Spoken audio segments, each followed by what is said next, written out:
Summa Contra Gentiles, First Book on God, by St. Thomas Aquinas, translated by the Fathers of the English Dominican Province. Chapter 44. That God is an intelligent being. It may be shown from the above that God is an intelligent being, for it was proved that it is impossible to proceed to infinity in movers and things moved, and that all things moved must be reduced, as is probable, to one self-moving principle.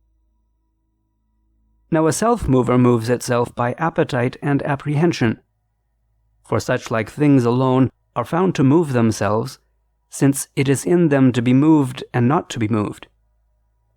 Wherefore the moving part in the first self-mover must needs be appetitive and apprehensive. Now in that movement which is by appetite and apprehension, the appetent and apprehender is a moved mover, while appetible and apprehended is a mover not moved. Since then, that which is the first mover of all, which we call God, is a mover altogether unmoved, it follows that it is compared to the motor which is a part of the self-mover, as the appetible to the appetent. Not, however, as the appetible to the sensitive appetite, because the sensitive appetite is not of the good simply, but of this particular good, since also sensitive apprehension is only of the particular. And that which is good and appetible simply is prior to that which is good and appetible here and now. Therefore the first mover must be the appetible as an object of the understanding, and consequently the mover that desires itself must be an intelligent being. Much more, therefore, is the very first appetible an intelligent being, because that which desires it becomes actually understanding through being united to it as an intelligible object. Therefore it follows that God is intelligent if it be supposed that the first mover moves itself, as the early philosophers maintained. Again, the same conclusion follows necessarily if movable things be reduced not to some first self-mover, but to a mover that is utterly immovable. For the first mover is the universal principle of movement. Wherefore, since every mover moves by some form which it intends in moving, it follows that the form by which the first mover moves must be the universal form and universal good. Now a form is not found under conditions of universality, save in the intellect. Therefore the first mover, which is God, must be intelligent. Moreover, in no order of movers do we find that a mover by the intellect is the instrument of that which moves without intellect, but rather the opposite. Now all movers that are in the world are compared to the first mover, which is God, as instruments to the principal agent. Since then we find in the world many movers by intellect, it is impossible that the first mover move without intellect. Therefore, God must of necessity be intelligent. Again, a thing is intelligent from the fact of its being without matter, in sign of which forms become understood by being abstracted from matter. Hence also understanding is of universals and not of singulars, because matter is the principle of individualization. Now forms actually understood become one with the intellect actually understanding. Wherefore, if forms are actually understood from the very fact that they are without matter, it follows that a thing is actually intelligent from the fact that it is without matter. Now, it was shown above that God is absolutely immaterial. Therefore, he is intelligent. Again, God lacks no perfection that is to be found in any genus of things, as we have proved above. Nor does it follow from this that there is any composition in him, as was also shown above.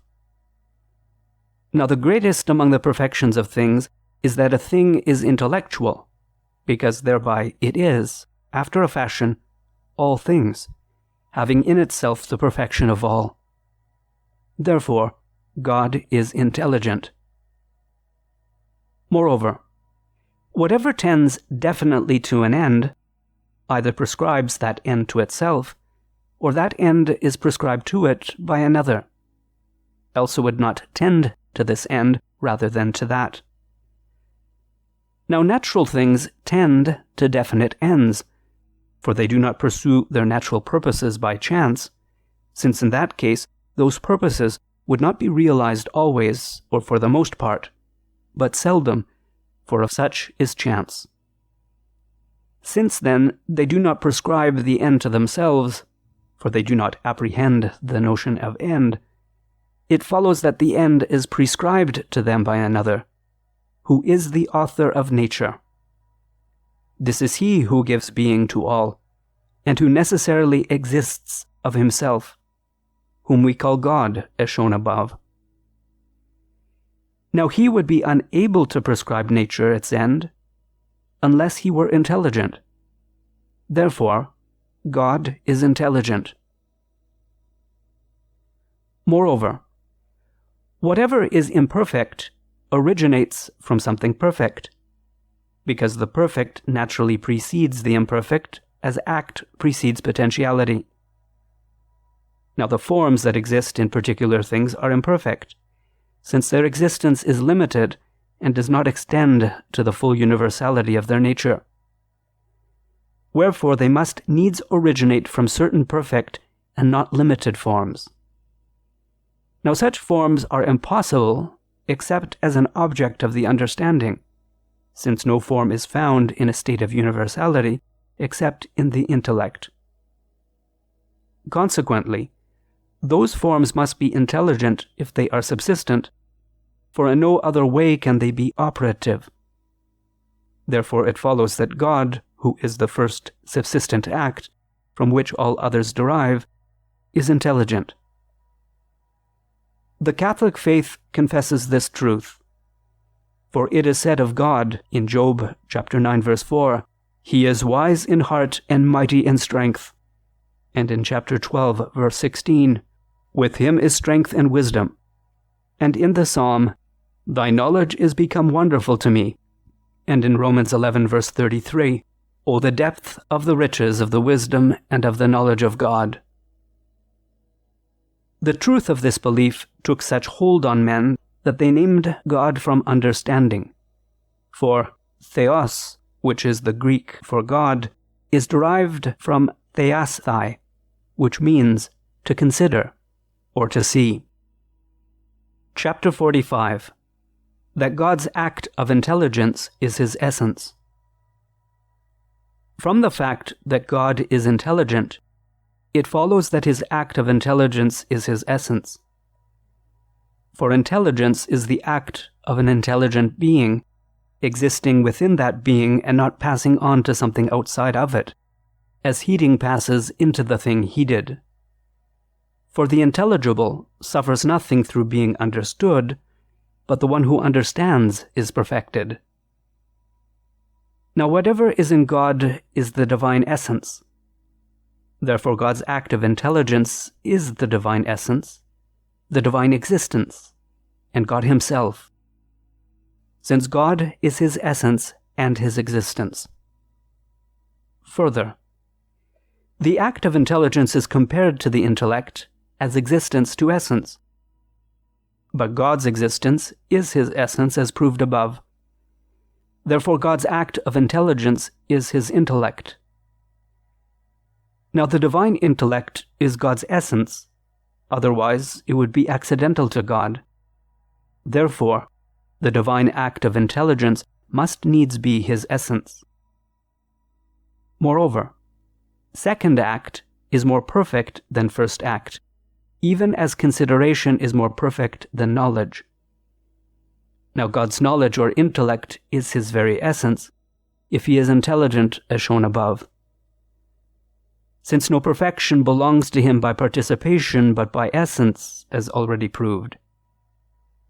If, therefore, his act of consideration be not his essence, something will be more noble and perfect than his essence, and thus he will not be in the summit of perfection and goodness, and consequently he will not be first. Again, intelligence is the act of the intelligent. If then God being intelligent is not his act of intelligence, he must be compared to it as potentiality to act, and so there will be potentiality and act in God, which is impossible as we have proved above. Again, every substance is for the sake of its operation.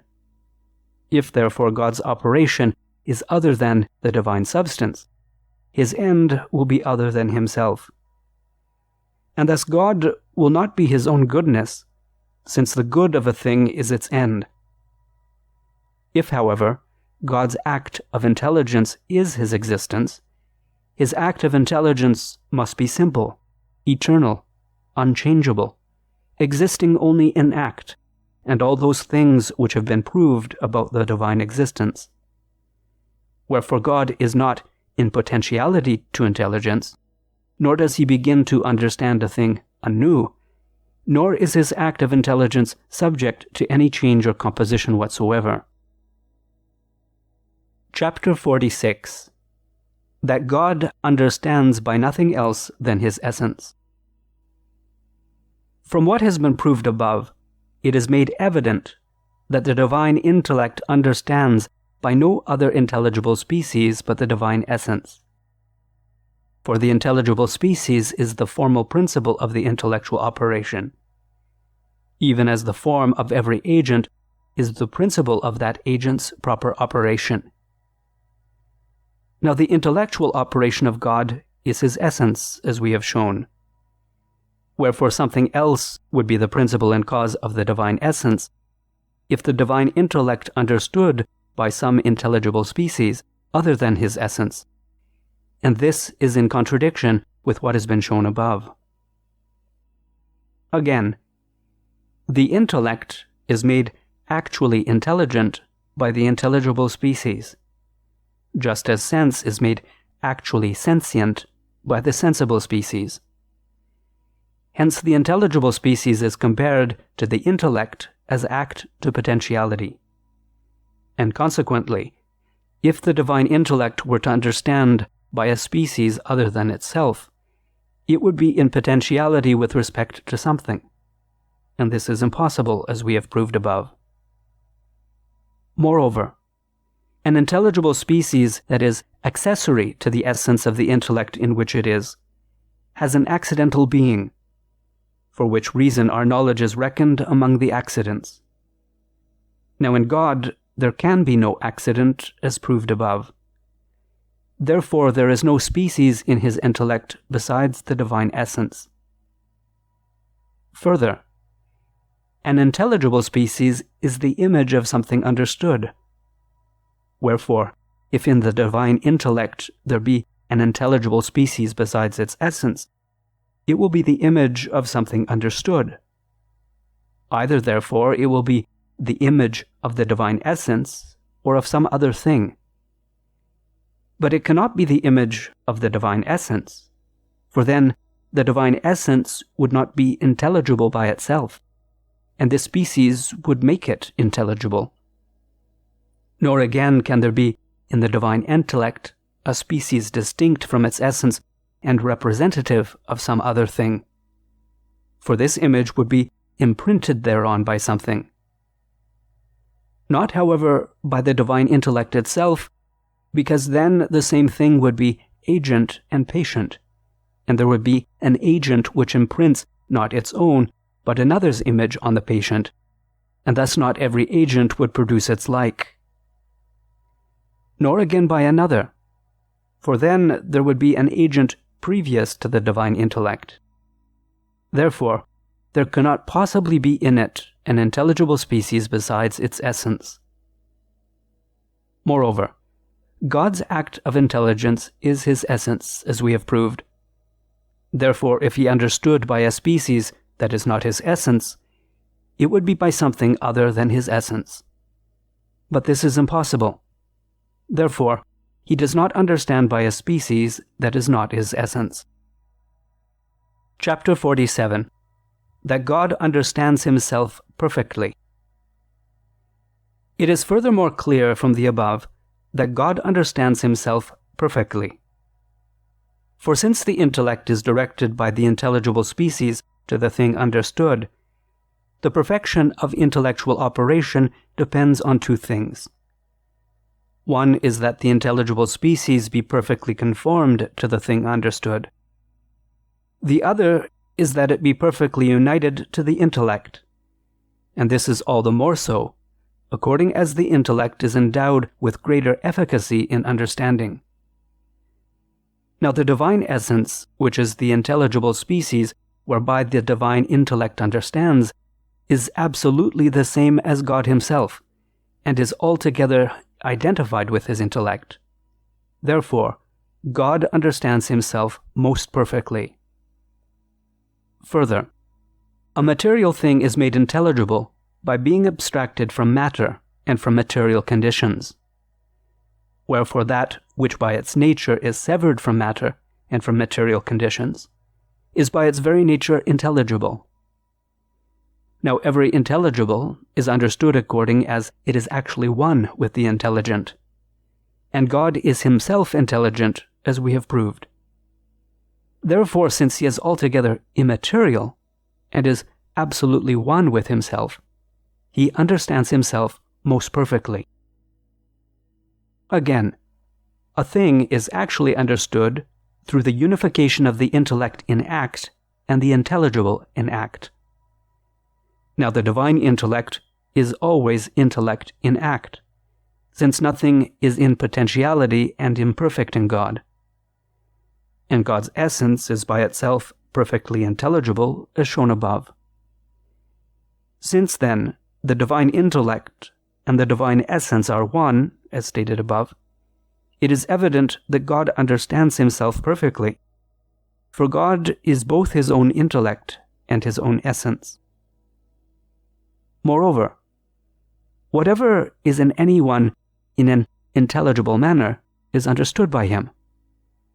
Now the divine essence is in God in an intelligible manner, for God's natural being and his intelligible being are one and the same, since his being is his act of intelligence. Therefore God understands his essence. Therefore he understands himself, since he is his very essence. Further, the acts of the intellect, as of the other powers of the soul, are distinguished according to their objects. Hence the more perfect the intelligible, the more perfect will the operation of the intellect be. Now the most perfect intelligible is the divine essence, since it is the most perfect act and the first truth. And the operation of the divine intellect is also the most excellent, since it is the divine being itself, as we have shown. Therefore, God understands himself. Again, all the perfections of things are found eminently in God. Now among other perfections found in created things is that of understanding God, since the intellectual nature whose perfection it is to understand stands above others. And God is the most excellent intelligible. Therefore God, most of all, understands himself.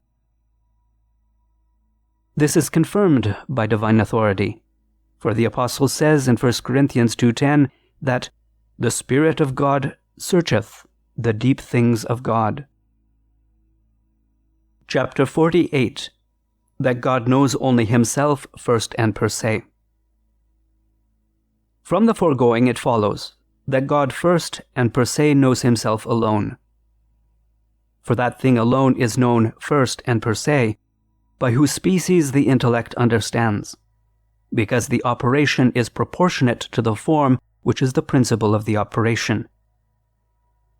Now that by which God understands is nothing else than his essence, as we have proved. Therefore, that which is understood by him first and per se is nothing else than himself. Again, it is impossible to understand simultaneously several things first and per se, since one operation cannot terminate simultaneously in several things. Now God understands himself sometimes, as we have proved. Therefore, if he understands something else by way of an object understood first and per se, it follows that his intellect is changed from consideration to consideration of that thing. But this thing is less excellent than he. Therefore, the divine intellect would be changed for the worse, which is impossible.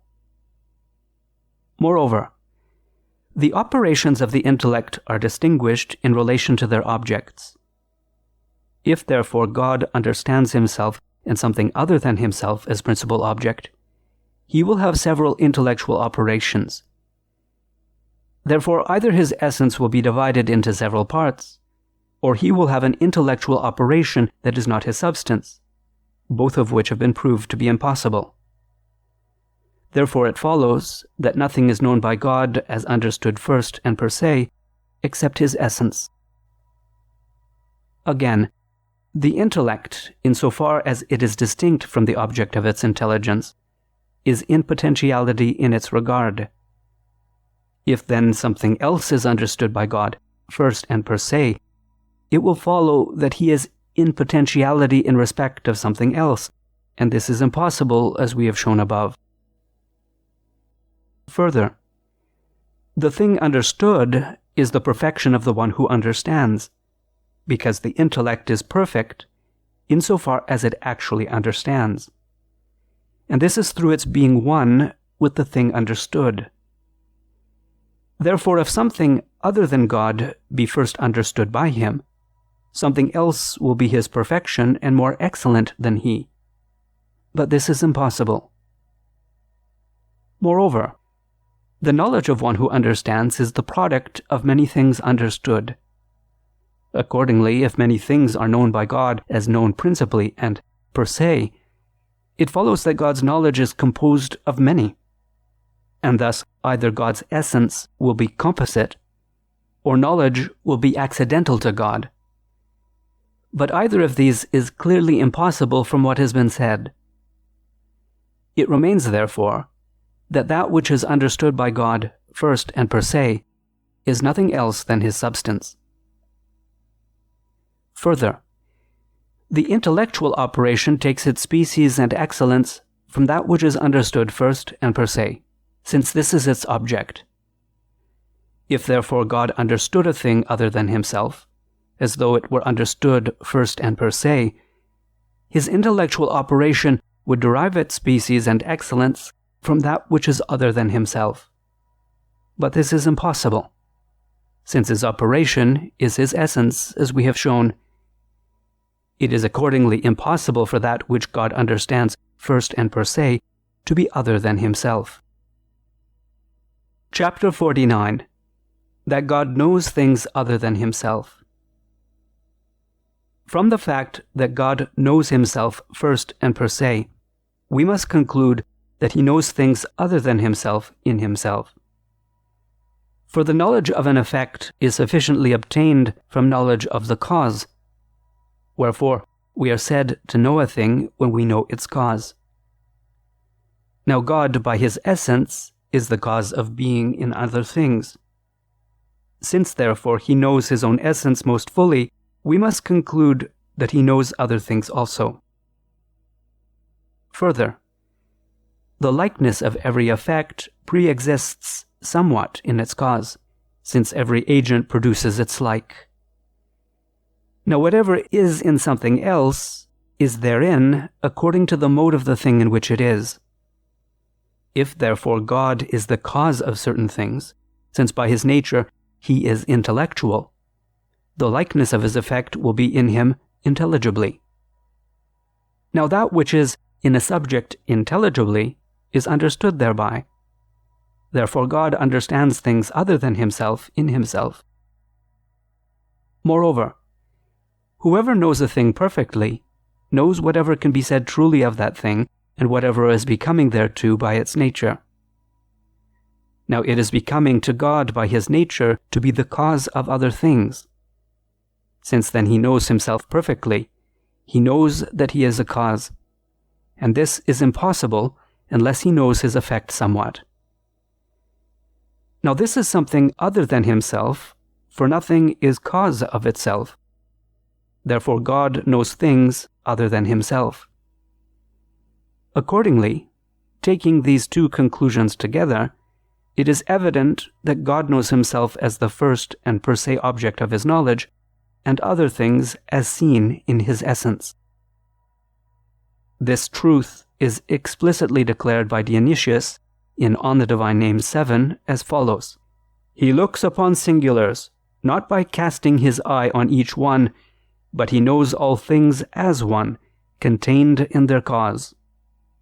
And further on, "Divine wisdom knows other things by knowing itself." Moreover, the authority of Holy Writ apparently bears witness to the same statement. For in the psalm it is said of God, "He hath looked forth from his high sanctuary," as though he saw other things from his exalted self. Chapter 50. That God has proper knowledge of all things. Since, however, some have said that God has none but a universal knowledge of other things, in the sense that he knows them as beings, through knowing the nature of a being from his knowledge of himself, it remains to be shown that God knows all other things as distinct from one another and from God. This is to know things by their proper ideas. In evidence of this, let us suppose that God is the cause of every being, which is clear to a certain extent from what has been said above, and will be more fully proved further on. Accordingly, then, there can be nothing in a thing without its being caused by him indirectly or directly. Now if the cause be known, its effect is known. Wherefore all that is in anything whatsoever can be known if God be known as well as all the causes intervening between God and that thing. Now God knows himself and all the causes that intervene between him and anything whatever. For it has been shown already that he knows himself perfectly. And through knowing himself, he knows whatever proceeds from him immediately. And again, through knowing this, he knows whatever proceeds therefrom immediately, and so on, as regards every intervening cause until the ultimate effect. Therefore, God knows whatever is in a thing. Now this is to have a proper and complete knowledge of a thing, namely, to know whatever is in a thing, whether common or proper. Therefore God has proper knowledge of things, according as they are distinct from one another. Further, whatever acts by intellect has knowledge of what it does as regards the proper idea of the thing done, because the knowledge of the doer appoints the form to the thing done. Now God is cause of things by his intellect, since his being is his active intelligence, and everything acts insofar as it is actual. Therefore he knows his effect properly, according as it is distinct from others. Moreover, the distinction of things cannot arise from chance, for it has a fixed order. Hence it follows that the distinction among things proceeds from the intention of some cause. But it cannot proceed from the intention of a cause that acts from natural necessity, because nature is determined to one thing, so that nothing that acts from natural necessity can have an intention in relation to several things considered as distinct from one another. It remains, therefore, that the distinction among things arises from the intention of a cause endowed with knowledge. Now it would seem proper to an intellect to consider the distinction among things.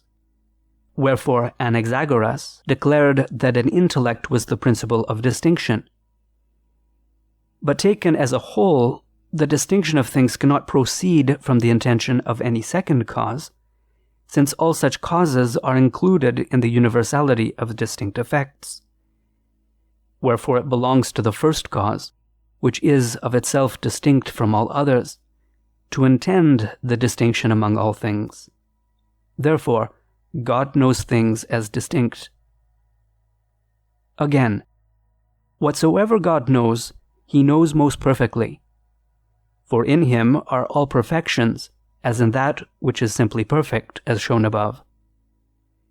Now that which is known only in general is not known perfectly, since the chief things belonging thereto are ignored, namely its ultimate perfections whereby its own being is perfected. Wherefore, by such knowledge as this, a thing is known potentially rather than actually. Accordingly, if God, by knowing his essence, knows all things in general, it follows that he has also proper knowledge of things. Further, whoever knows a nature knows the per se accidents of that nature. Now the per se accidents of being as such are one and many, as is proved in the 4th book of Metaphysics. Wherefore if God, by knowing his essence, knows the nature of being in general, it follows that he knows multitude. Now multitude is inconceivable without distinction. Therefore, he understands things as distinct from one another. Moreover, whoever knows perfectly a universal nature knows the mode in which that nature can be had. Thus he who knows whiteness knows that it is susceptive of increase and decrease. Now the various degrees of being result from various modes of being. Therefore, if God, by knowing himself, knows the universal nature of being, and this not imperfectly, since all imperfection is far removed from him, as we have proved above, it follows that he knows all the degrees of being, and so he has proper knowledge of things other than himself. Further, whoever knows a thing perfectly knows all that is in that thing. Now God knows himself perfectly. Therefore he knows all that is in him in relation to his active power. But all things according to their proper forms are in him in relation to his active power, since he is the principle of all being. Therefore, he has proper knowledge of all things. Again, whoever knows a nature knows whether that nature is communicable. For one would not know the nature of an animal perfectly unless one knew that it is communicable to several. Now the divine nature is communicable according to likeness. Therefore God knows in how many ways the things can be like his essence. But the diversity of forms arises from the different ways in which things reflect the divine essence. Wherefore the philosopher calls a natural form a godlike thing. Therefore God has knowledge of things in reference to their proper forms. Moreover, men and other beings endowed with knowledge know things as many and distinct from one another. Accordingly, if God knows not things as distinct from one another, it follows that he is most foolish, as in the opinion of those who asserted that God is ignorant of discord, which all know, an opinion that the philosopher considers inadmissible. We are also taught this by the authority of canonical scripture. For it is stated in Genesis chapter 1 verse 31, God saw all the things that he had made, and they were very good. And in Hebrews chapter 4 verse 13, neither is there any creature invisible in his sight. All things are naked and open to his eyes. Chapter 51. Reasons for inquiring how there is a multitude of things understood in the divine intellect. Lest, however, from the fact that God understands many things, we be led to conclude that there is composition in the divine intellect, we must examine in what way the things he understands are many. Now they cannot be understood to be many, as though the many things God understands had a distinct being in him. For these understood things would either be the same as the divine essence, and thus we should have multitude in the essence of God, which has been disproved above in many ways, or else they would be added to the divine essence, and thus there would be something accidental in God, and this again we have proved above to be impossible. Nor again can it be admitted that these intelligible forms exist per se. As Plato, in order to avoid the above impossibilities, seems to have maintained by holding the existence of ideas. Because the forms of natural things cannot exist apart from matter, since neither are they understood without matter. And even if the above supposition were admissible, it would not suffice to explain how God understands many things. For since the aforesaid forms are outside the essence of God, if God were unable without them to understand the multitude of things, as is requisite for the perfection of his intellect, it would follow that the perfection of his understanding depends on something else, and consequently, the perfection also of his being, since his being is his active intelligence, the contrary of which has been shown above. Again, since all that is beside his essence is caused by him, as we shall prove further on, it must needs be that if the aforesaid forms are outside God, then they are caused by him. Now he is the cause of things by his intellect, as we shall show further on. Therefore, in order that these intelligible forms may exist, it is required that previously, in the order of nature, God should understand them. And consequently, God does not understand multitude through the fact that many intelligible things exist per se outside him. Again, the intelligible in act is the intellect in act, even as the sensible in act is the sense in act. But so far as the intelligible is distinct from the intellect, both are in potentiality, as appears in the senses. For neither is the sight actually seeing, nor the visible actually seen, except when the sight is informed by the species of the visible object, so that one thing results from sight and visible. Accordingly, if the intelligible objects of God are outside his intellect, it will follow that his intellect is in potentiality, and likewise his intelligible objects, and thus he will need something to reduce him to actuality. But this is impossible, since this thing would be previous to him. Further, the object understood must be in the intellect. Therefore, in order to explain how God understands the multitude of things, it is not enough to suppose that the forms of things exist per se outside the divine intellect, but it is necessary that they be in the divine intellect itself. Chapter 52. Reasons for inquiring how there is a multitude of things understood in the divine intellect. From these very same reasons, it appears that it cannot be admitted that the multitude of the aforesaid intelligibles is in some other beside the divine intellect, either that of the soul or that of an angel or intelligence. For in that case, the divine intellect, in respect of one of its operations, would depend on some secondary intellect, which also is impossible. Even as things that subsist in themselves are from God, so are those that exist in a subject. Wherefore the existence of the aforesaid intelligibles in some secondary intellect presupposes God's act of intelligence, whereby he is their cause. It would also follow that God's intellect is in potentiality, since his intelligibles would not be united to him. Even as each thing has its proper being, so has it its proper operation.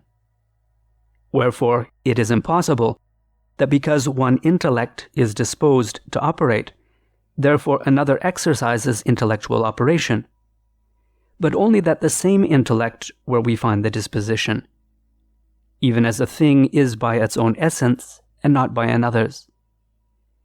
Hence, it does not become possible for the first intellect to understand multitude through the fact that many intelligibles are in some second intellect.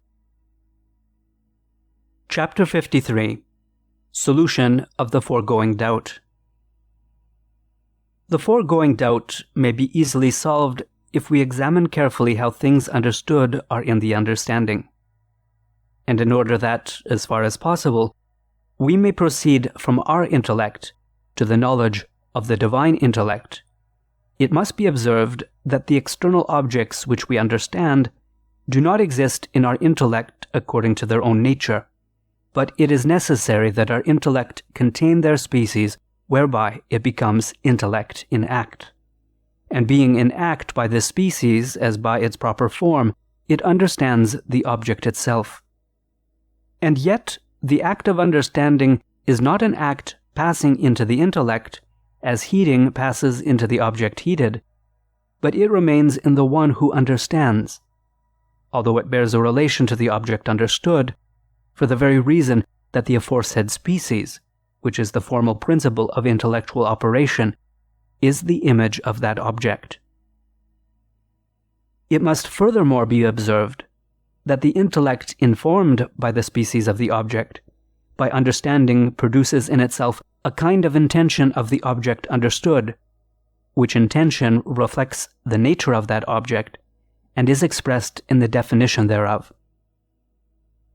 This indeed is necessary, since the intellect understands indifferently a thing, absent or present, and in this point agrees with the imagination. Yet the intellect has this besides, that it understands a thing as separate from material conditions, without which it does not exist in reality. And this is impossible unless the intellect forms for itself the aforesaid intention.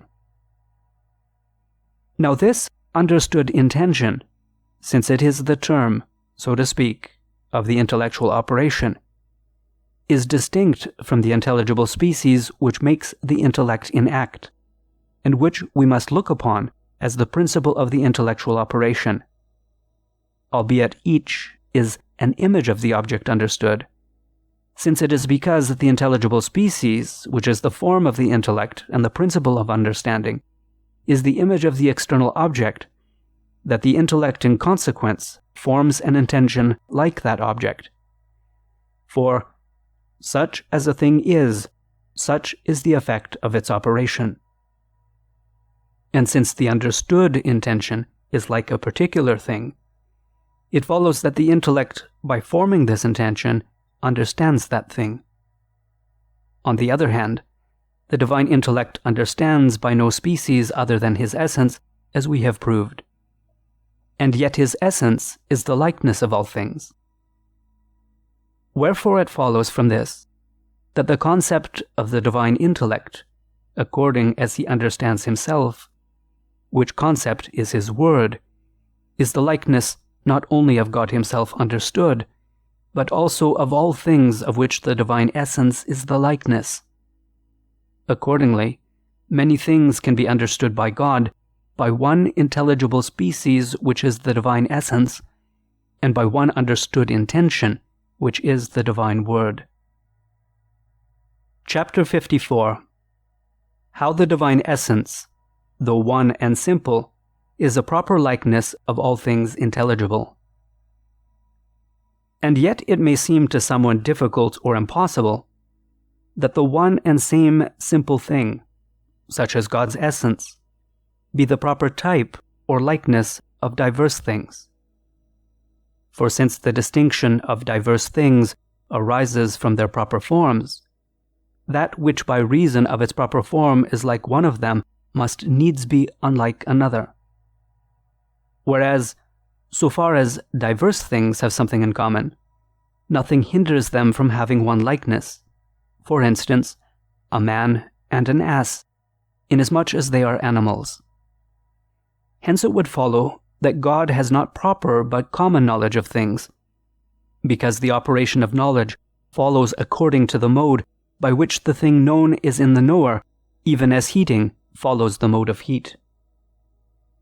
For the likeness of the thing known in the knower is as the form by which a thing acts. Therefore, if God has proper knowledge of many things, it follows that he is himself the proper type of each, How this may be, we must investigate.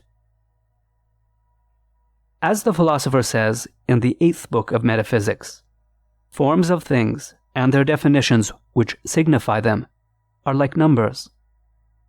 For in numbers, if one unit be added or subtracted, the species of the number is changed, as appears in the numbers 3 and 4. Now it is the same with definitions.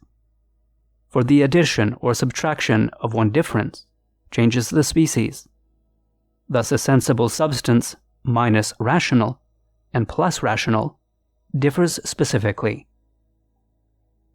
Now in things which include many, it is not the same with the intellect as with nature. For the nature of a thing does not allow of the separation of those things that are required essentially for that thing.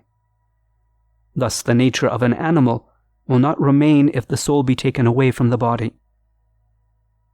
On the other hand, the intellect is sometimes able to take separately those things which are essentially united, when one is not included in the notion of the other. Wherefore in the number 3, it can consider the number 2 alone, and in a rational animal, it can consider that which is only sensible. Hence the intellect is able to consider that which includes several things as the proper notion of several, by apprehending one of them without the others. For it can consider 10 as the proper notion of 9 by subtracting one unit, and in like manner as the proper notion of each lesser number included therein. Again, in man, it can consider the proper type of an irrational animal as such, and of each of its species, unless they imply the addition of a positive difference. For this reason, a certain philosopher, Clement by name, said that the things of higher rank are the types of those of lesser rank. Now the divine essence contains the excellences of all beings, not indeed by way of composition, but by way of perfection, as we have shown above. And every form, whether proper or common, so far as it is something positive, is a perfection. Nor does it include imperfection, except insofar as it falls short of true being. Wherefore God's intellect can include within his essence that which is proper to each thing by understanding wherein each thing imitates his essence, and wherein it falls short of his essence. For instance, by understanding his essence as imitable in respect of life and not of knowledge, it understands the proper form of a plant. Or again, as imitable in respect of knowledge but not of intellect, it understands the proper form of an animal, and so on. Hence it is clear that the divine essence, inasmuch as it is absolutely perfect, may be taken as the proper type of such thing. Wherefore God can have proper knowledge of all things thereby. Since, however, the proper notion of one thing is distinct from the proper notion of another, and since distinction is the principle of plurality, we must consider a certain distinction and plurality of understood notions in the divine intellect, insofar as that which is in the divine intellect is the proper notion of diverse things. Wherefore, since this is according as God understands the proper relation of similarity which each creature bears to him, it follows that the types of things in the divine intellect are not many nor different, except insofar as God knows that things can be like him in many and diverse ways. In this sense, Augustine says that God makes man after one type, and a horse after another, and that the types of things are manifold in the divine mind. Wherein also the opinion of Plato holds good, in that he held the existence of ideas according to which all that exists in material things would be formed. Chapter 55. That God understands all things at the same instant. From the foregoing, it is also made evident that God understands all things at the same instant. For our intellect is unable actually to understand several things simultaneously, because since the intellect in act is the thing understood in act, if it were to understand actually several things at the same time, it would follow that the intellect is simultaneously several things according to one genus, which is impossible. And I say according to one genus, because nothing hinders the same subject receiving different forms of different genera, even as the one body receives shape and color. Now, the intelligible species by which the intellect is informed with the result that the things themselves are actually understood are all of one genus. For they have one essential nature, although the things whereof they are the species do not agree in one essential nature. Wherefore neither are they contrary to one another, as are the things outside the mind. Hence it is that, when we consider a certain number of things in any way united together, we understand them at the same time. For we understand a continuous whole simultaneously, and not part by part. And in like manner we understand a proposition, and not the subject first and the predicate afterwards, because we know all the parts by one species of the whole. From this we may gather that whatever number of things are known by one species, they can be understood simultaneously. Now all that God knows, he knows by one species, which is his essence. Therefore he can understand all things simultaneously.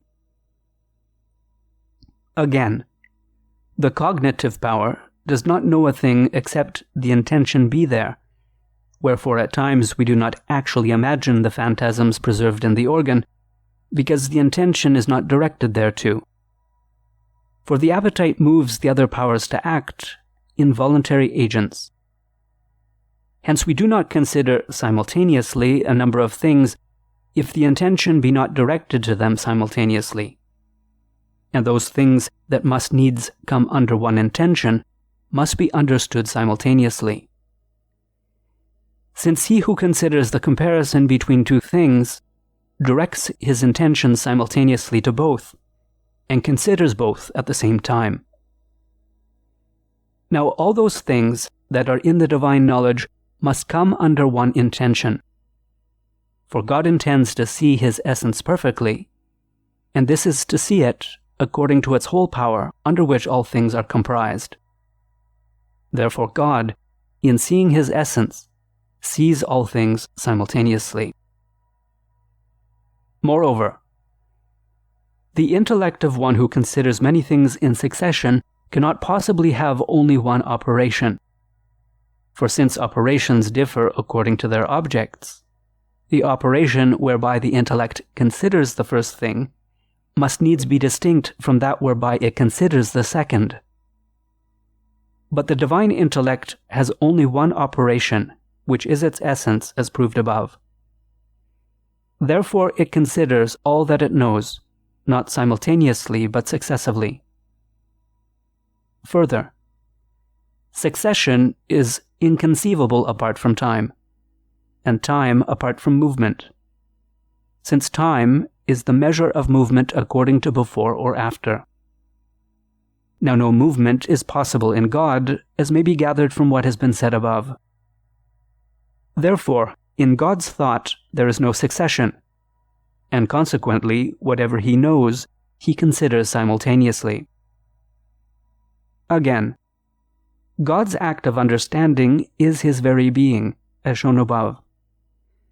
Now there is no before and after in the divine being, but it is all simultaneously, as proved above. Therefore, neither is there before and after in God's thought, but he understands all things simultaneously. Moreover, every intellect that understands one thing after another is at one time understanding potentially, and at another time actually. For while it understands the first thing actually, it understands the second potentially. But the divine intellect is never in potentiality, but is always understanding actually. Therefore it understands things not successively, but altogether simultaneously. Holy Writ bears witness to this truth. For it is said in James chapter 1, verse 17, that with God there is no change, nor shadow of alteration. Chapter 56. That God's knowledge is not a habit. From the foregoing it follows that God's knowledge is not a habit. For wheresoever knowledge is habitual, all things are not known simultaneously, but some actually and others habitually. Now God knows all things actually in the same instant, as we have proved. Therefore, in him knowledge is not a habit. Further, he who has a habit, while not using it, is somewhat in potentiality, but not in the same way as before learning. Now, it has been shown that the divine intellect is nowise in potentiality. Therefore, nowise is there habitual knowledge in him. Again, the essence of any intellect that knows something habitually is distinct from its intellectual operation, which is actual consideration, because the intellect that knows something by a habit lacks its operation, whereas it cannot lack its essence. Now in God, his essence is his operation, as we have proved. Therefore, there is no habitual knowledge in his intellect. Again, the intellect that knows something only habitually is not in its ultimate perfection. Wherefore happiness, which is the best thing of all, is held to be not a habit, but an act. Therefore, if God has habitual knowledge through his substance, he will not be universally perfect considered in regard to his substance, and the contrary of this was proved above. Moreover, we have shown that he is intelligent by his essence, and not by any intelligible species added to his essence. Now every intellect with a habit understands by species, for habit is either ability of the intellect to receive intelligible species, whereby it becomes actually understanding, or else it is the orderly collection of the species themselves residing in the intellect without complete actuality, and after a manner that lies between potentiality and act. Therefore in him there is no habitual knowledge.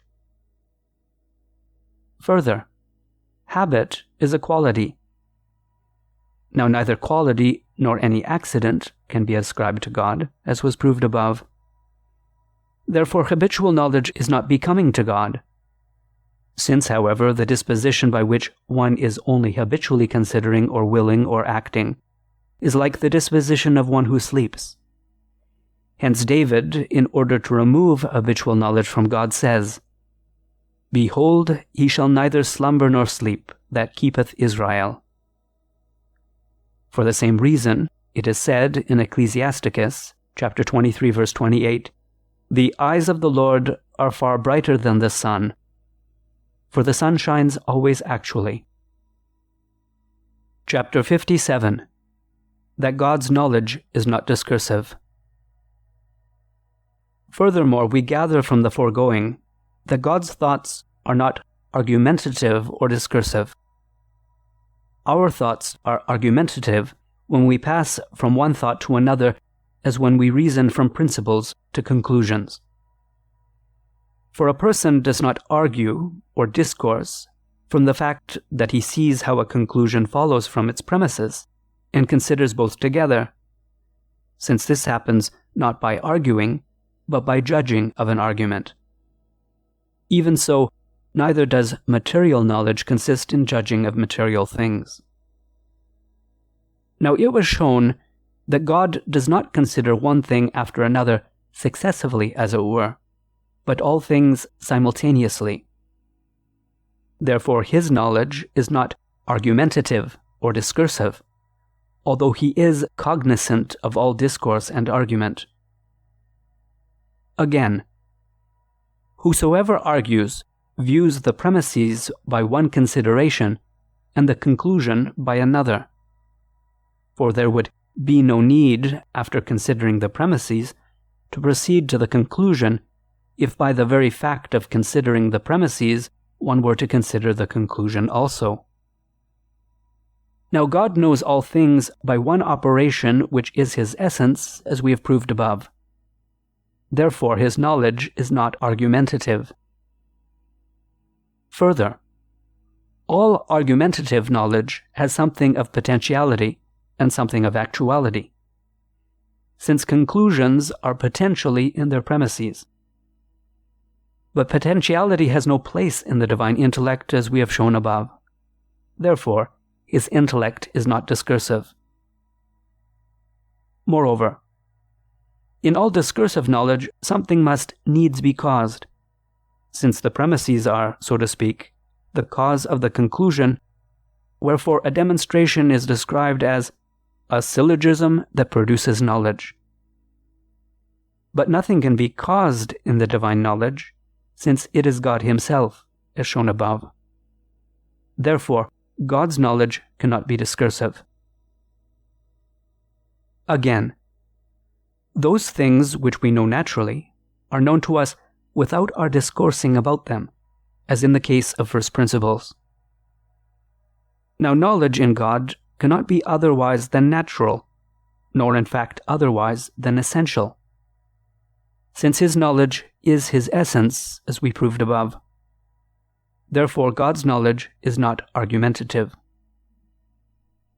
Further, whatever is moved must be reduced to a first mover that is mover only and not moved. Wherefore that whence comes the first source of movement must be absolutely a mover unmoved. Now this is the divine intellect, as we have shown above. Therefore the divine intellect must be an absolutely unmoved mover. But argument is a movement of the intellect in passing from one thing to another. Therefore, the divine intellect is not argumentative. Again, that which is highest in us is inferior to that which is in God, for the inferior does not touch the superior except in its summit. Now the summit in our knowledge is not reason, but understanding, which is the source of reason. Therefore God's knowledge is not argumentative, but purely intellectual. Moreover, all defect is far removed from God, because he is simply perfect, as proved above. But argumentative knowledge results from an imperfection of the intellectual nature, since what is known through another thing is less known than what is known in itself. Nor does the nature of the knower suffice to reach what is known through something else, without this thing through which the other is made known. Now in argumentative knowledge, one thing is made known through another, whereas what is known intellectually is known in itself, and the nature of the knower suffices for the knowledge thereof, without any means from without. Hence it is clear that reason is a defective intellect, and consequently, the divine knowledge is not argumentative. Again, without any discourse of reason, those things are understood whose species are in the knower. For the sight does not discourse in order to know a stone, the image of which is in the sight.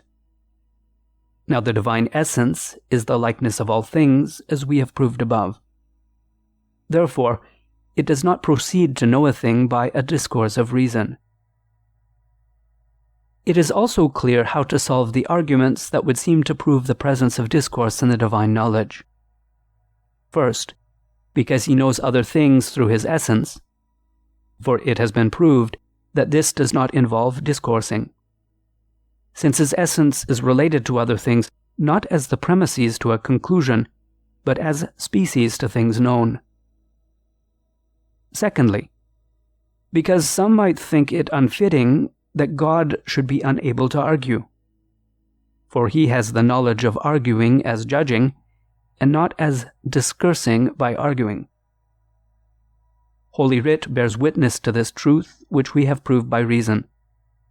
For it is said in Hebrews 4 verse 13, "All things are naked and open to his eyes." because the things that we know by reasoning are not in themselves naked and open to us, but are opened out and laid bare by reason. Chapter 58. That God does not understand by composition and division.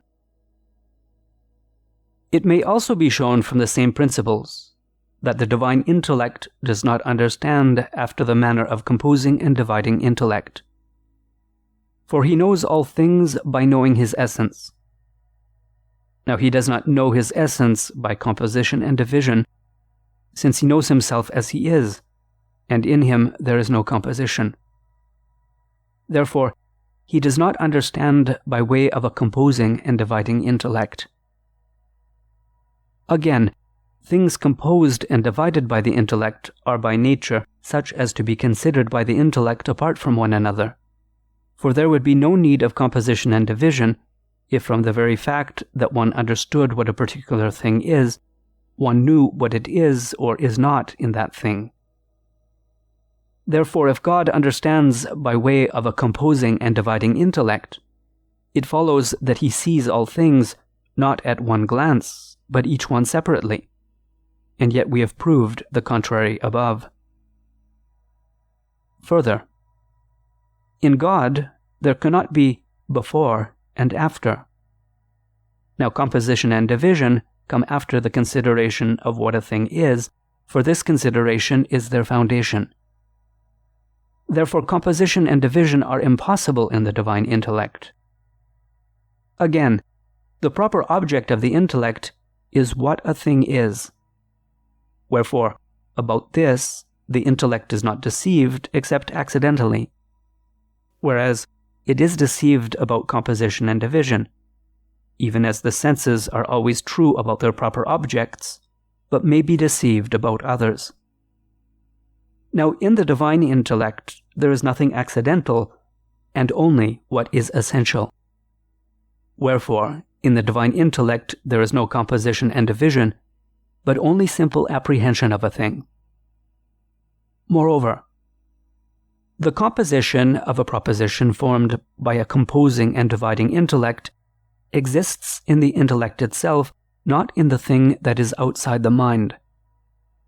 Wherefore, if the divine intellect were to judge after the manner of a composing and dividing intellect, his intellect would be composite. But this is impossible, as shown above. Again, a composing and dividing intellect judges of various things by various compositions. Because the composition of the intellect does not go beyond the limits of composition. Wherefore the intellect does not judge that a triangle is a figure by the same composition whereby it judges that man is an animal. Hence, if God considers things by composing and dividing, it follows that his act of understanding is not one only, but manifold. And thus again his essence will not be one only, since his intellectual operation is his essence, as we proved above. Yet we must not therefore say that he is ignorant of enunciations, for his essence, since it is one and simple, is the type of all things multiple and composite, so that thereby God knows every multitude and composition, both of nature and of reason. Holy Writ is in agreement with this, for it is said in Isaiah chapter 55, verse 8, "For my thoughts are not your thoughts." And yet it is said in the Psalm, "The Lord knoweth the thoughts of men," which manifestly proceed from composition and division of the intellect.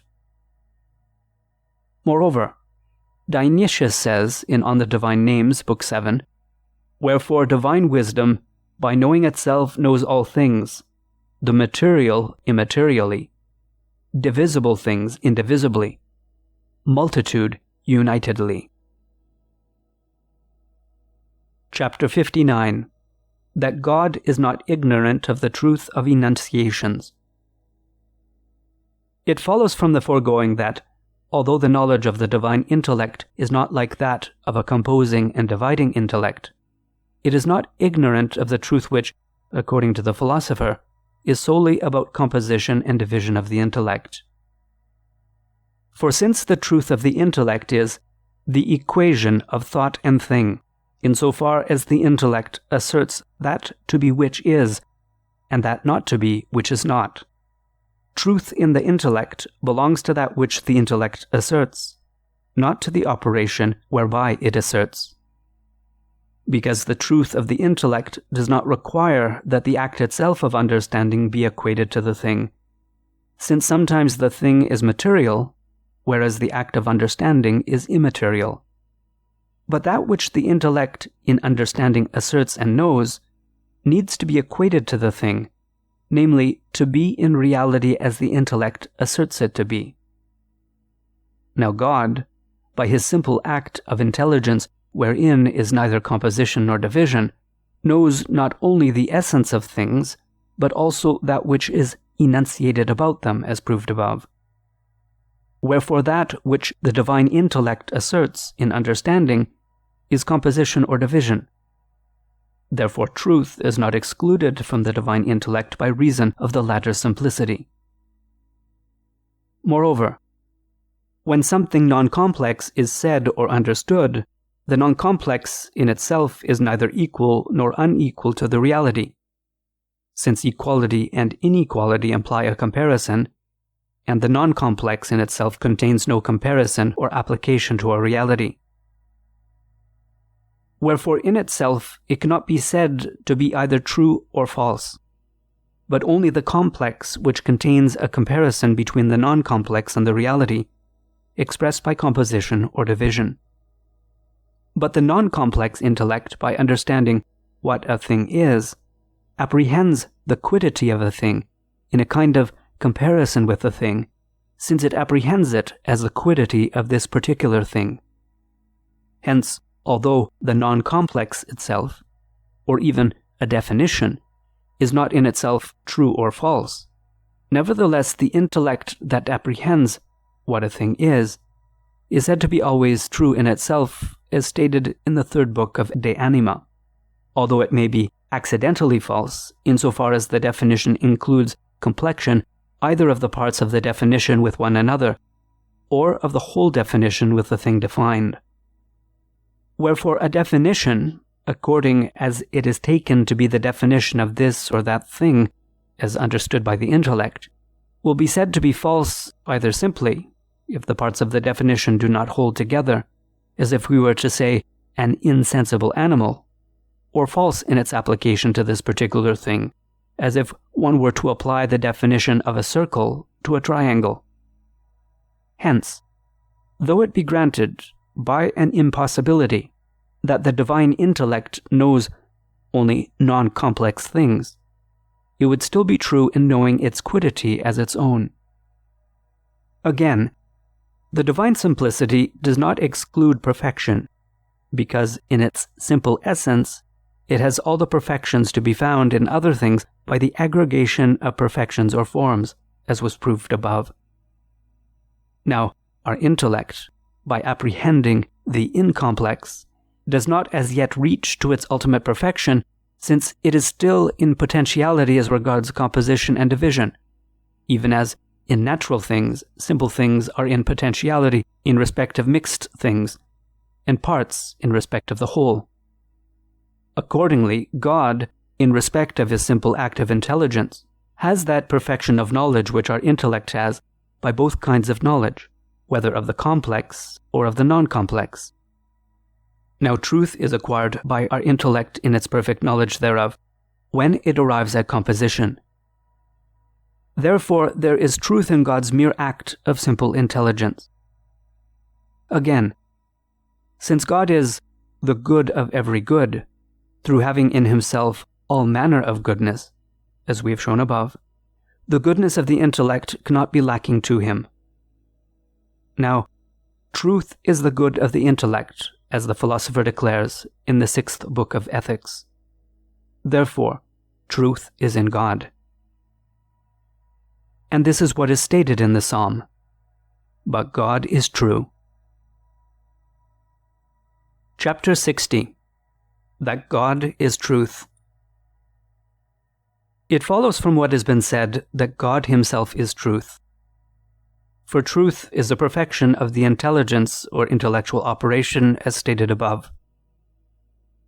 Now God's act of intelligence is his substance, and since this very act of intelligence is God's being, as we have shown, it is not made perfect by some additional perfection, but is perfect in itself, just as we have said about the divine being. It remains, therefore, that the divine substance is truth itself. Again, truth is a good of the intellect, according to the philosopher. Now God is his own goodness, as we have shown. Therefore, he is also his own truth. Further, nothing can be said participatively of God, since he is his own being which participates nothing. Now truth is in God, as was shown above. If then it be not said of him participatively, it follows that it is said essentially. Therefore, God is his own truth. Moreover, although properly speaking, the true is not in things but in the mind, according to the philosopher, nevertheless sometimes a thing is said to be true, insofar as it attains to the act of its own nature. Hence, Avicenna says in his Metaphysics that the truth of a thing is a property of the nature immutably attached to it, insofar as that thing is naturally inclined to cause a true estimate of itself and reflects the type of itself that is in the divine mind. Now God is his own essence. Therefore, whether we speak of the truth of the mind or of the truth of the thing, God is his own truth. This is confirmed by the authority of our Lord, who says of himself in John chapter 14, verse 6, "I am the way, the truth, and the life." Chapter 61. That God is the most pure truth. The foregoing being established, it is evident that in God there is pure truth, in which there can be no alloy of falsehood or deception. For falsehood is incompatible with truth, even as black with white. Now God is not merely true, but is truth itself. Therefore, there can be no falsehood in him. Moreover, the intellect is not deceived in knowing what a thing is, as neither is the sense about its proper sensible. Now all knowledge of the divine intellect is as the knowledge of one who knows what a thing is, as was proved above. Therefore it is impossible that there be error, deception, or falsehood in the divine knowledge. Further, the intellect does not err about first principles, whereas it does sometimes about conclusions, to which it proceeds by arguing from first principles. Now the divine intellect is not argumentative or discursive, as we proved above. Therefore, there can be no falsehood or deception therein. Again, the higher a cognitive power is, the more universal and the more comprehensive is its proper object. Wherefore, that which the sight knows accidentally, the common sense or the imagination apprehends as included in its proper object. Now the power of the divine intellect is absolutely supreme in knowledge. Therefore all things knowable are compared thereto as knowable properly and per se, and not accidentally. But the cognitive power errs not about such things. Therefore it is impossible for the divine intellect to err about any knowable object. Moreover, an intellectual virtue is a perfection of the intellect in knowing things. Now the intellect cannot, according to an intellectual virtue, speak false, but always speaks true, because to speak true is the good act of the intellect, and it belongs to virtue to perform a good act. Now the divine intellect is more perfect by its nature than the human intellect is by a habit of virtue, for it is in the summit of perfection. It remains, therefore, that falsehood cannot be in the divine intellect, Further, the knowledge of the human intellect is somewhat caused by things, the result being that man's knowledge is measured by its objects, since the judgment of the intellect is true through being in accordance with things and not vice versa. Now the divine intellect is the cause of things by its knowledge, wherefore his knowledge must needs be the measure of things, even as art is the measure of the products of art, each of which is so far perfect as it accords with art. Hence the divine intellect is compared to things as things to the human intellect. Now falsehood resulting from inequality between man's mind and things is not in things, but in the mind. Wherefore, if there were not perfect equality between the divine mind and things, falsehood would be in things, but not in the divine mind. And yet there is no falsehood in things, because as much as a thing has of being, so much has it of truth. Therefore, there is no inequality between the divine intellect and things, nor is any falsehood possible in the divine mind. Again, as the true is the good of the intellect, so is falsehood its evil. For we naturally desire to know the true, and shun to be deceived by the false. Now evil cannot be in God, as was proved above. Therefore falsehood cannot be in him. Hence it is said in Romans 3:4, "But God is true." And in Numbers 33:19, "God is not as a man, that he should lie." And in the first letter of John 1:5, "God is light, and in him there is no darkness." Chapter 62. That the divine truth is the first and supreme truth. From what has been proved, it clearly follows that the divine truth is the first and supreme truth. For the disposition of things in truth is as their disposition in being, according to the philosopher in the second book of Metaphysics. And this because truth and being are mutually consequent upon one another, since the true is when that is said to be which is, and that not to be which is not. Now God's being is first and most perfect. Therefore his truth is also first and supreme. Again, that which belongs to a thing essentially belongs thereto most perfectly. Now truth is ascribed to God essentially, as we have proved. Therefore his truth is the supreme and first truth. Further, truth is in our intellect through the latter being equated to the thing understood. Now the cause of equality is unity, as stated in the fifth book of Metaphysics. Since then, in the divine intellect and thing understood are absolutely the same, his truth must be the first and supreme truth. Moreover, that which is the measure in any genus must be the most perfect in that genus, wherefore all colors are measured by white. Now the divine truth is the measure of all truth, for the truth of our intellect is measured by the thing that is outside the mind, since our intellect is said to be true from the very fact that it accords with the thing.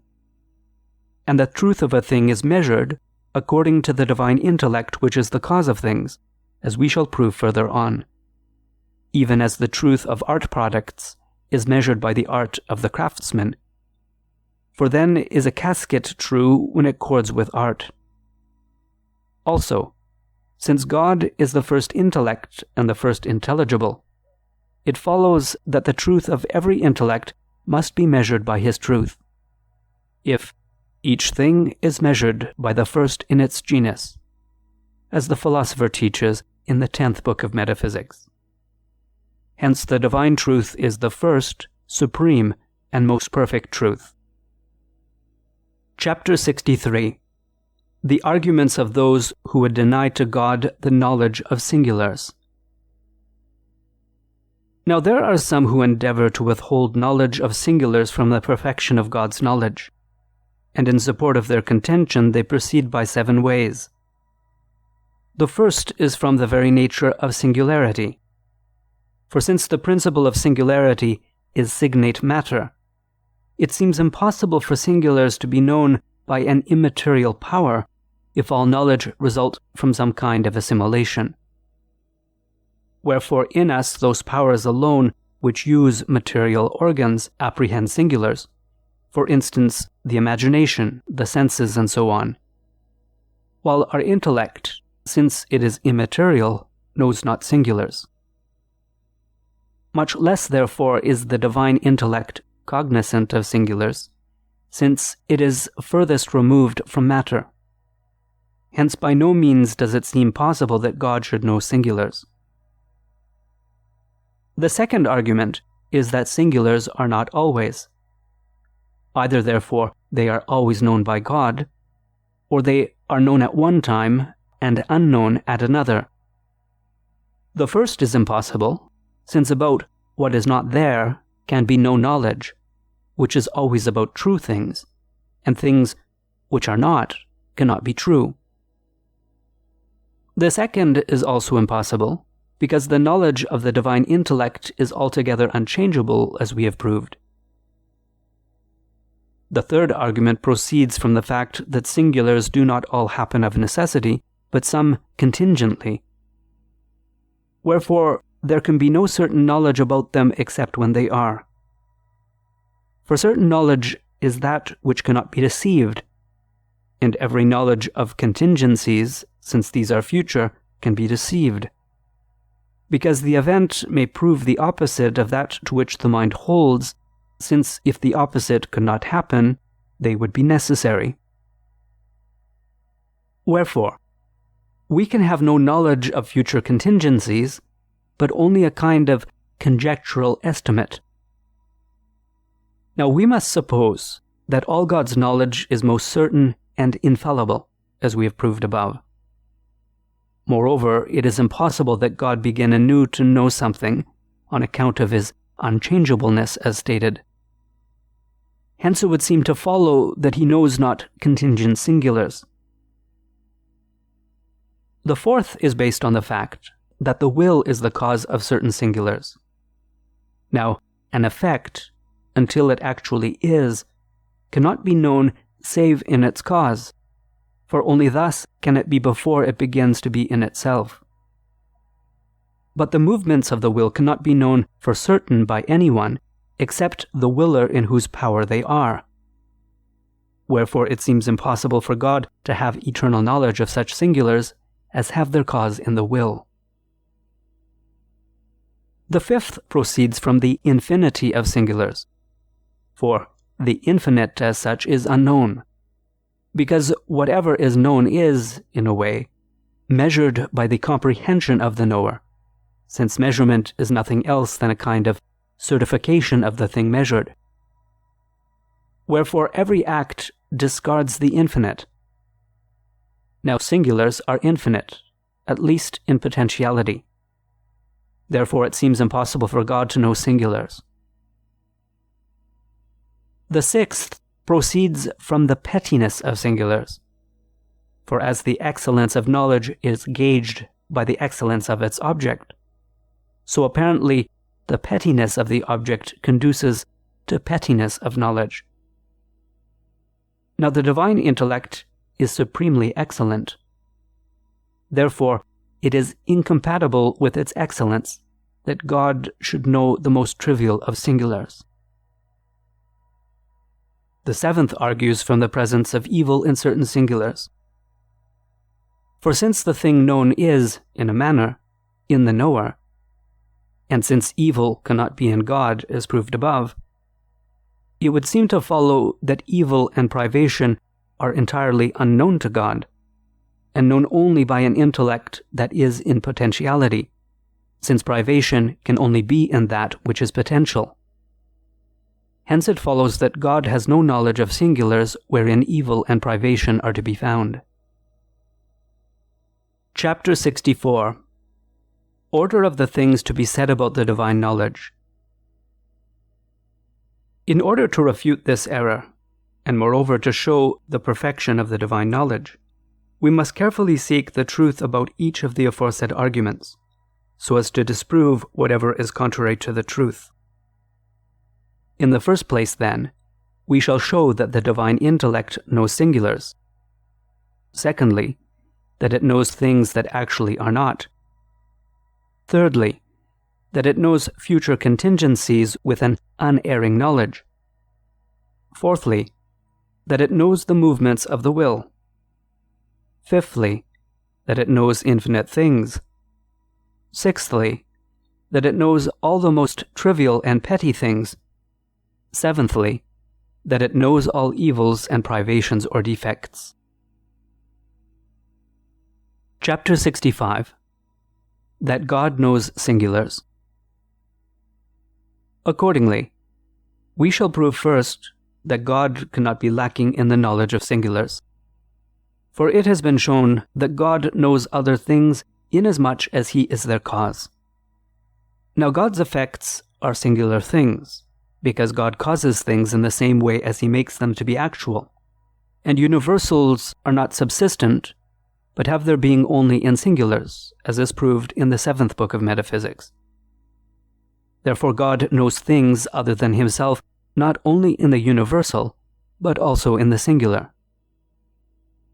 Again, as soon as one knows the constituent principles of a thing's essence, one must needs know that thing. Thus knowledge of the rational soul and of such a body implies knowledge of man.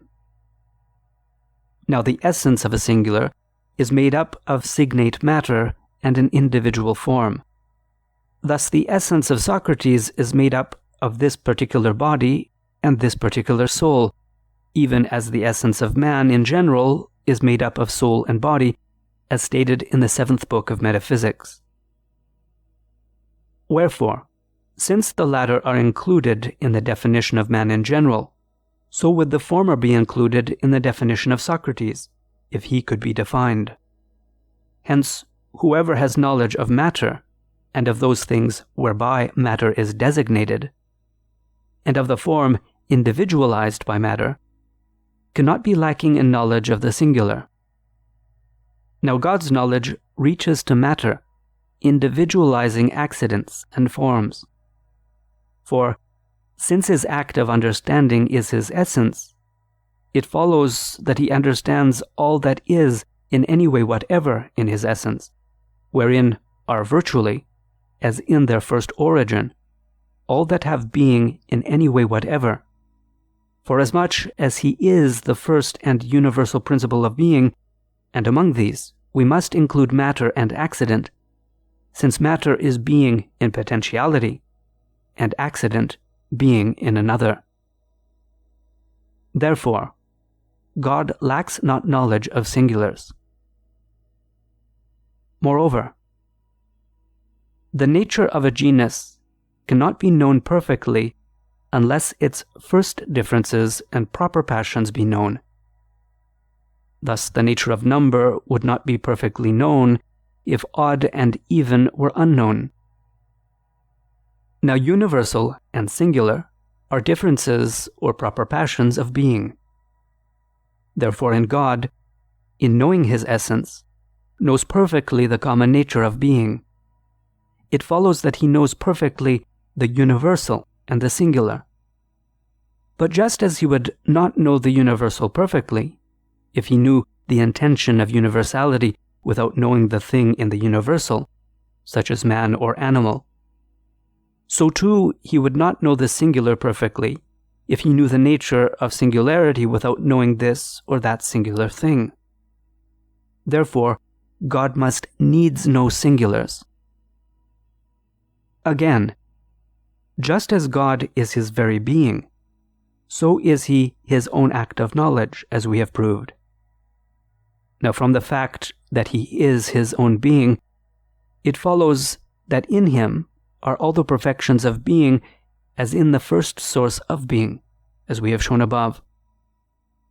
Therefore it follows that every perfection of knowledge is found in his knowledge, as in the first fount of knowledge. But this would not be if he were lacking in the knowledge of singulars, since the perfection of some knowers consists in this. Therefore it is impossible for him not to have knowledge of singulars. Further, in every order of powers, it is universally found that the higher power extends to more things, and yet is but one, whereas the lower power extends to fewer things, and yet is multiple in relation to them. This appears in the imaginative power and sense. For the one power of imagination extends to all the things of which the five senses take cognizance, and to more besides. Now the cognitive power in God is higher than in man. Therefore, whatever man knows by various powers, his intellect namely, imagination and sense, God considers it by his one simple intellect. Therefore he knows singulars, which we apprehend by sense and imagination.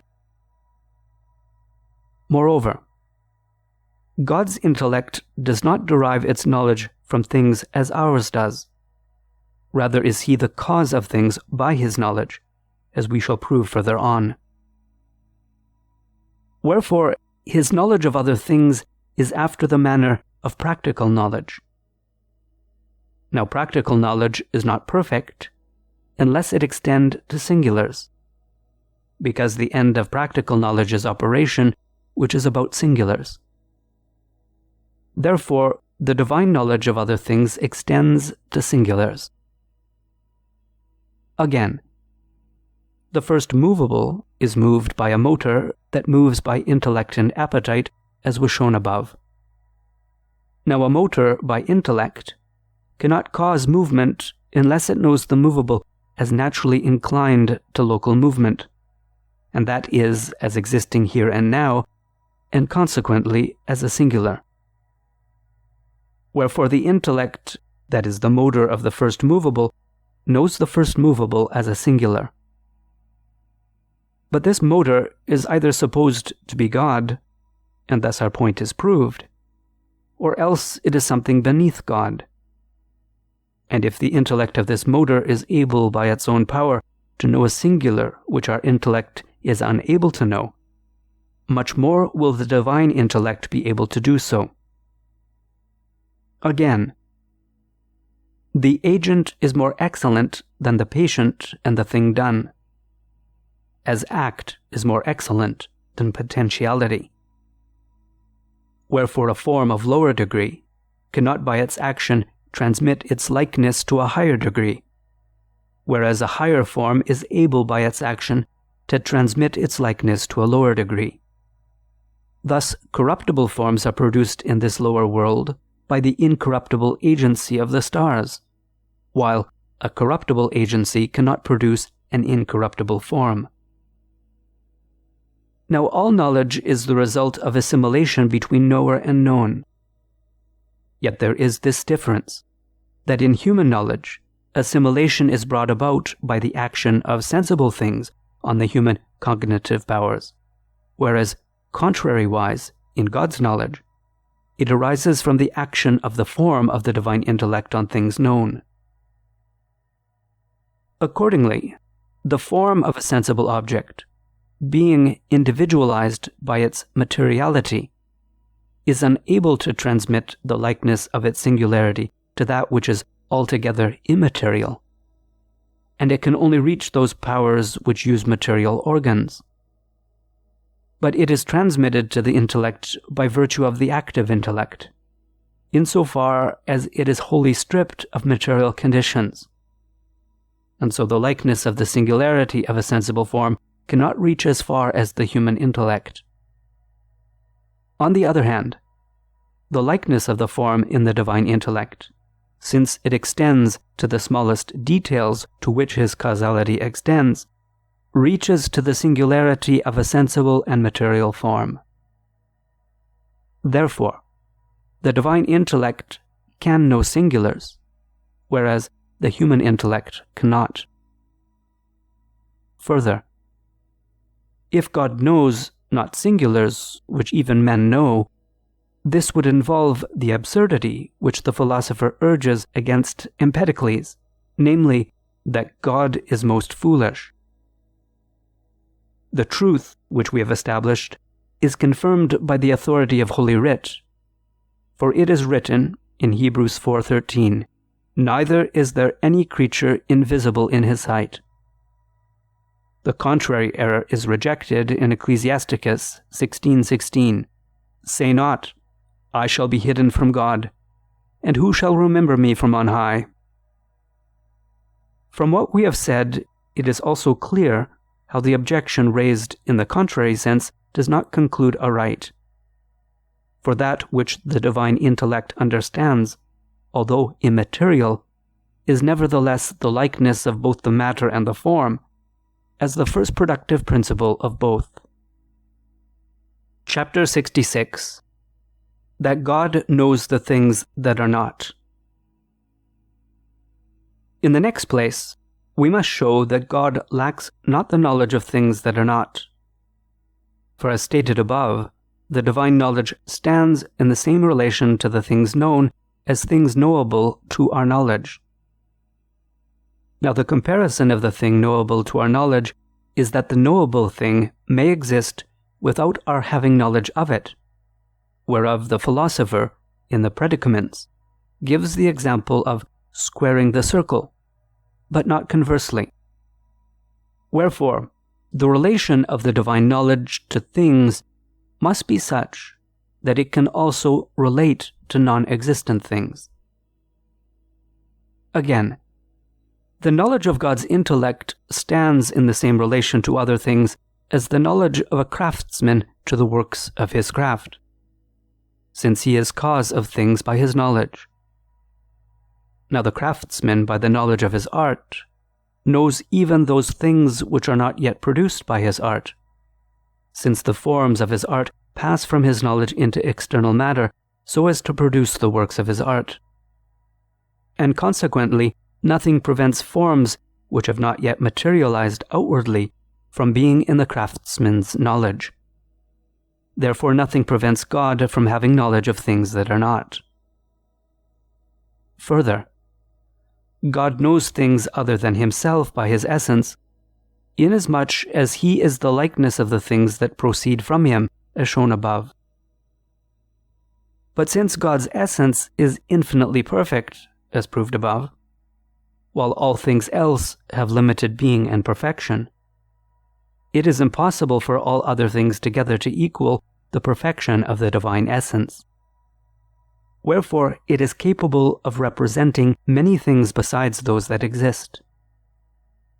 Hence, if God knows the whole power and perfection of his essence, his knowledge extends not only to those things that are, but also to those that are not.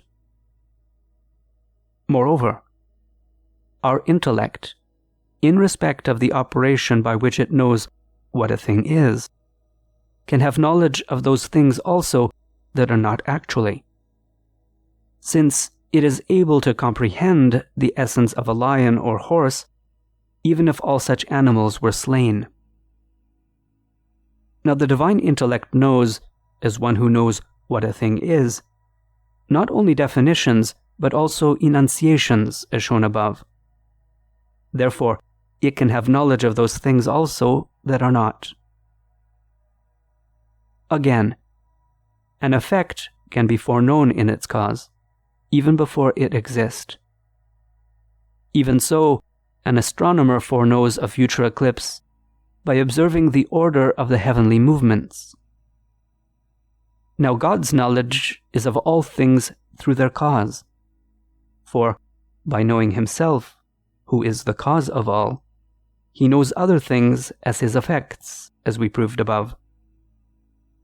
Nothing therefore prevents him from knowing those things also that are not yet. Moreover, there is no succession in God's act of understanding any more than there is in his existence. Hence it is all at once everlasting, which belongs to the essence of eternity, whereas the duration of time is drawn out by the succession of before and after. Wherefore the proportion of eternity to the whole duration of time is as the proportion of the indivisible to the continuous, not indeed of the indivisible that is the term of the continuous, and is not present to each part of the continuous. For such is likened to an instant of time, but of the indivisible that is outside the continuous, and yet synchronizes with each part of the continuous, or with each point of a signet continuous. Because, since time does not exceed movement, eternity, being utterly outside movement, is altogether outside time. Again, since the being of the eternal never fails, eternity synchronizes with every time or instant of time. Somewhat of an example of this may be seen in the circle. For a given point in the circumference, although indivisible, does not coincide in its position with any other point, since the order of position results in the continuity of the circumference, while the center, which is outside the circumference, is directly opposite any given point in the circumference. Accordingly, whatever exists in any part of time is coexistent with the eternal as though present thereto, although in relation to another part of time it is present or future. Now a thing cannot be present to and coexistent with the eternal, except with the whole eternal, since this has no successive duration. Therefore, whatever happens throughout the whole course of time is seen as present by the divine intellect in its eternity. And yet that which is done in some part of time was not always in existence. It remains, therefore, that God has knowledge of those things which are not as yet in relation to the course of time. By these arguments it is made clear that God has knowledge of not beings. Nevertheless, not beings have not at all the same relation to his knowledge. For those things which neither are, nor shall be, nor have been, are known by God as possible to his power. Wherefore he knows them not as existing in themselves in any way, but as merely existing in the divine power. Such things are said by some to be known to God, according to his knowledge of simple intelligence. On the other hand, things which to us are present, past, or future, are known to God as being not only in his power, but also in the respective causes and in themselves. Of such things God is said to have knowledge of vision, because God sees the existence of things which, in relation to us, are not as yet, not only in their causes, but also in themselves, inasmuch as his eternity is by its indivisibility present to all time. Yet God knows every manner of a thing's being by his essence. For his essence is capable of being represented by many things that neither are, nor shall be, nor have been. Moreover, it is the likeness of every cause's power, in respect of which effects pre-exist in their causes. And the being that every single thing has in itself is drawn as a copy from him. Wherefore God knows not beings, insofar as they have being after a fashion, either in the divine power, or in their causes, or in themselves. And this is not contrary to the essential conditions of knowledge. The authority of Holy Writ also bears witness to the foregoing. For it is written in Ecclesiasticus 23:29, "All things were known to the Lord God before they were created. So also after they were perfected, he knoweth all things." And in Jeremiah 1:5, "Before I formed thee in the womb, I knew thee." It is clear from what has been said that we are not compelled to say, as some have said, that God knows all singulars universally, because he knows them in their universal causes only, even as one who knows a particular eclipse, not as this particular one, but as resulting from opposition, since it has been proved that the divine knowledge extends to singulars as existing in themselves. Chapter 67. That God knows future contingent singulars. From the foregoing, it is already somewhat evident that from eternity God has had unerring knowledge of singular contingencies, and that nevertheless they cease not to be contingent. For contingency is not incompatible with certainty of knowledge, except insofar as it is future, and not as it is present. Because a contingency, while future, may not be, so that the knowledge of one who thinks it will be may be wrong, and it will be wrong if what he thinks will be will not be. From the moment, however, that it is, for the time being it cannot not be, although it may not be in the future, but this affects the contingency not as present but as future. Hence, sense loses nothing of its certainty when it sees that a man is running, although this statement is contingent. Accordingly, all knowledge that bears on a contingency as present can be certain. Now the vision of the divine intellect from eternity sees each thing that happens in time as though it were present, as we have shown above. Therefore it follows that nothing prevents God having unerring knowledge of contingencies from eternity. Again, the contingent differs from the necessary according as each is in its cause. For the contingent is in its cause in such a way that it may not result or may result therefrom, whereas the necessary cannot but result from its cause. But according as each of them is in itself, they differ not as to being, on which the true is founded, because there is not in the contingent, considered as it is in itself, being and not being, but only being, although it is possible for the contingent not to be in the future. Now the divine intellect knows things from eternity, not only as to the being which they have in their causes, but also as to the being which they have in themselves. Therefore nothing prevents it having eternal and unerring knowledge of contingencies. Moreover, even as the effect follows certainly from a necessary cause, so does it from a complete contingent cause unless it be hindered. Now, since God knows all things, as was proved above, he knows not only the causes of contingencies, but also that which may possibly hinder them. Therefore, he knows certainly whether contingencies be or not. Again, an effect does not happen to exceed its cause, but sometimes it falls short of it. Hence, since in us knowledge is caused from things, it happens at times that we know necessary things by way not of necessity, but of probability. Now, just as with us things are the cause of knowledge, so the divine knowledge is the cause of the things known.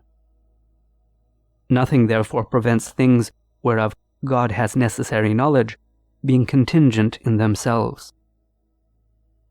Further, an effect cannot be necessary if its cause be contingent, for it would follow that an effect exists after its cause has been removed. Now the ultimate effect has both a proximate and a remote cause. Hence, if the proximate cause be contingent, its effect must needs be contingent, even though the remote cause be necessary. Thus plants do not necessarily bear fruit, although the motion of the sun is necessary, on account of the contingent intermediate causes. But God's knowledge, although it is the cause of the things it knows, is nevertheless the remote cause. Wherefore the contingency of the things it knows does not militate with its necessity, since it happens that the intermediate causes are contingent. Again, God's knowledge would not be true and perfect if things happened not in the same way as God knows them to happen, Now God, since he is cognizant of all being, whereof he is the source, knows each effect not only in itself, but also in its relation to every one of its causes. But the relation of the contingencies to their proximate causes is that they result from them contingently. Therefore God knows that certain things happen, and that they happen contingently. Wherefore the certainty and truth of the divine knowledge do not take away the contingency of things. It is therefore clear from what has been said how we are to refute the objection gainsaying God's knowledge of contingencies. For change in that which is subsequent does not argue changeableness in that which precedes, since it happens that contingent ultimate effects result from necessary first causes. Now the things known to God do not precede his knowledge, as is the case with us, but are subsequent thereto. Therefore it does not follow that, if what is known to God to be changeable, his knowledge can err or in any way be changeable. It will therefore be a fallacy of consequence if, because our knowledge of changeable things is changeable, we think that this happens in all knowledge. Again, when we say God knows, or knew this future thing, we imply a kind of middle term between the divine knowledge and the thing known, namely the time at which the statement is made, in relation to which that which God is said to know its future.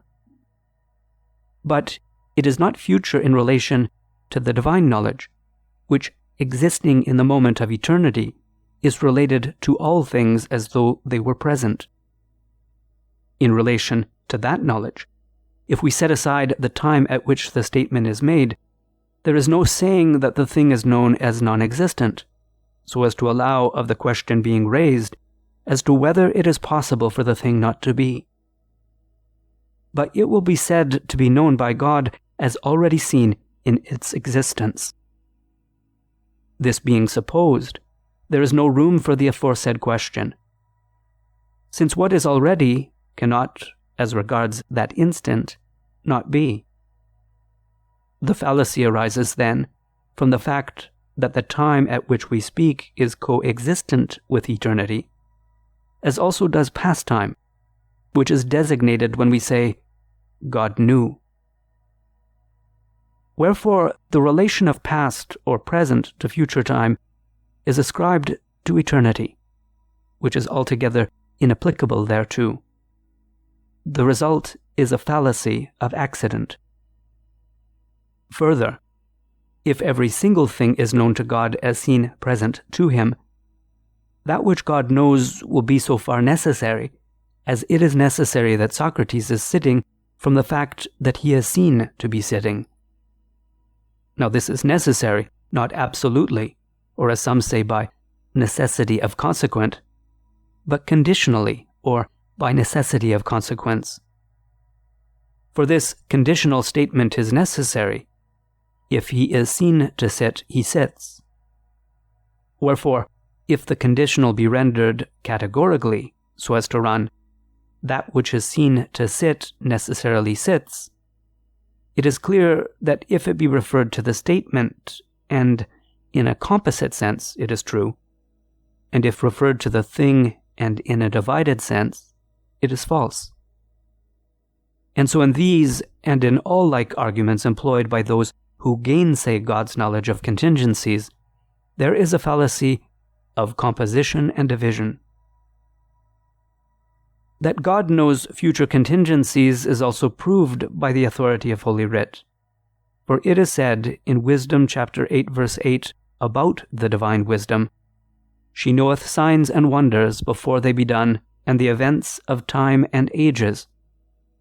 And in Ecclesiasticus 39 verses 24 and 25, "There is nothing hid from his eyes, he seeth from eternity to eternity."